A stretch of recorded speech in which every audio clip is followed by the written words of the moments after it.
नमस्कार, मी गिरीश गणपत बने, डोंबिवली वाहतूक उपविभाग।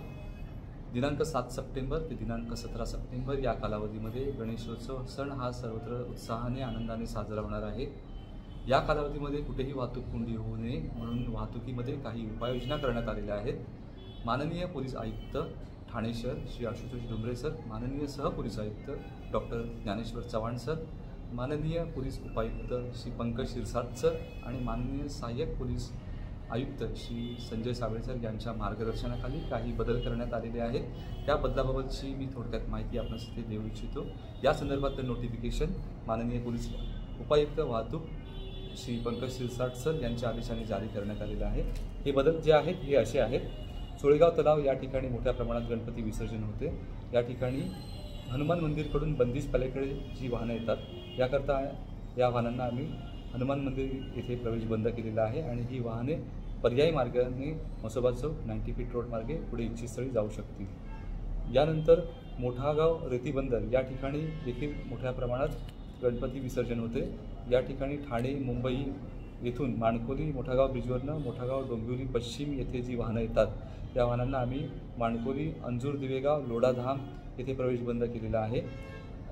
ही वाहने देखील अंजूर फाटा रांजनोली भिवंडी बायपास मार्गे इच्छित स्थळी जाऊ शकतील। यानंतर कल्याण अंबरनाथ बदलापूर नवी मुंबई येथून मोठागाव ब्रिज मार्गे माणकोलीकडे जी वाहनं येतात त्यांना आम्ही पत्रीपूल टाटा नाका सुयोग हॉटेल DNS बँक मानपाडा चौक गरडा सर्कल येथे प्रवेश बंद केलेला आहे।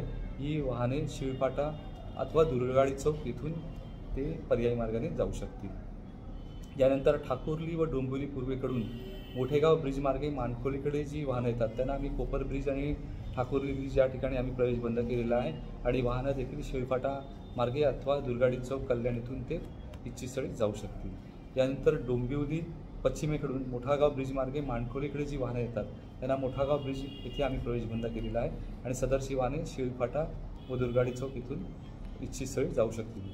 हे दोन्ही जे बदल केलेले आहेत हे बदल 1.5 दिवस दिनांक 8 सप्टेंबर, 5 दिवसाचं विसर्जन दिनांक 11 सप्टेंबर, गौरी विसर्जन दिनांक 12 सप्टेंबर, 7 दिवसाचं गणपती विसर्जन दिनांक 13 सप्टेंबर आणि अनंत चतुर्दशी दिनांक 17 सप्टेंबर या दिवशी दुपारी 12 वाजल्यापासून ते गणपती विसर्जन संपेपर्यंत हा बदल अंमलात राहणार आहे। यानंतर मोठागाव रेतीबंदर या खाडीसाठी होणारे विसर्जन करताच आम्ही टंडन रोडने म्हाळगी चौक येथून जी वाहनं 4 रस्त्याकडे येतात त्यांना आम्ही म्हाळगी चौक येथे प्रवेश बंद केलेला आहे आणि या वाहनांना पर्यायी मार्ग दत्तनगर येथून ते पुढे प्रवास करू इच्छित शकतील।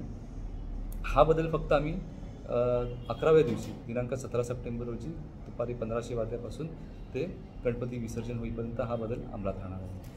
हे बदल जे करण्यात आलेले आहेत त्यामुळे कुठे वाहतूक कोंडी होणार नाही याची आम्ही पूर्णपणे दक्षता घेणार आहोत।